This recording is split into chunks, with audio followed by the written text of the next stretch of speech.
திருச்சியில் விடியா திமுக ஆட்சியில் கொள்ளிடமாற்றில் அமைக்கப்பட்ட தடுப்புச் சுவர் ஒரு சில மாதத்திற்குள் அடித்துச் செல்லப்பட்டது தொடர்பாக சம்பந்தப்பட்டவர்களின் மீது சட்டப்படி நடவடிக்கை எடுக்க வலியுறுத்தி அதிமுக சார்பில் மாபெரும் கண்டன ஆர்ப்பாட்டம் நடந்தது. நம்பர் 1 டோல்கேட் பகுதியில் முன்னாள் அமைச்சர் சி. விஜயபாஸ்கர் தலைமையிலும் முன்னாள் அமைச்சர் பரஞ்சோதி, மாவட்ட கழக செயலாளர் ப. குமார் ஆகியோர் முன்னிலையிலும் ஆர்ப்பாட்டம் நடைபெற்றது.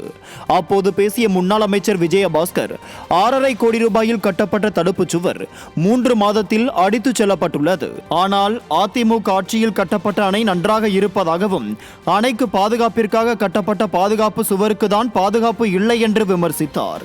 இந்த ஆர்ப்பாட்டத்தில் முன்னாள் அமைச்சர்கள் வளர்மதி, சிவபதி, கழக அமைப்பு செயலாளர்கள் ரத்தினவேல், மனோகரன், கழக நிர்வாகிகள் பலர் பங்கேற்றனர். உடனே ஒரு என்கொயரி போடுங்க. ஏன் உடைந்தது, எப்படி உடைந்தது, எதற்காக உடைந்தது, யார் கட்டினார்கள், என்ன காரணம், எத்தனை பெர்சன்டேஜ் கமிஷன் என்று நீங்கள் ஆய்வு செய்யுங்கள் என்று குரல் எழுப்புறார்கள். ஒரு மாதம் டைம் கொடுத்தாரு, நடக்கல.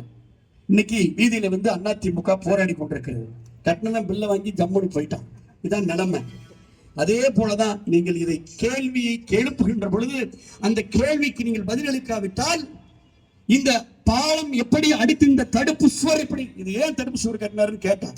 வர்றப்ப சிவபதி என்னென்ன, குமாரன் என்ன, மரியாதைக்குரிய பரஞ்சோதி, இது ஏற்கனவே கட்டக்கூடிய அணையை பாதுகாப்பதற்காக ஒரு தடுப்பு சுவர் கட்டப்பட்டதுன்னு சொன்னாங்க. அணை ஸ்ட்ராங்கா இருக்கு. அணை கட்டின அதிமுக ஆட்சியில கட்டப்பட்ட அணை ஸ்ட்ராங்கா இருக்கு. அணைக்கு முட்டு கொடுக்கிறதுக்கு ஒரு தடுப்பு சுவர் கட்டுறாங்க திமுக ஆட்சியில. எந்த பாதுகாப்புக்காக தடுப்பு சுவர் கட்டப்பட்டதோ அந்த பாதுகாப்பு சுவருக்கு தடுப்பு இல்லை. இதுதான் திமுக.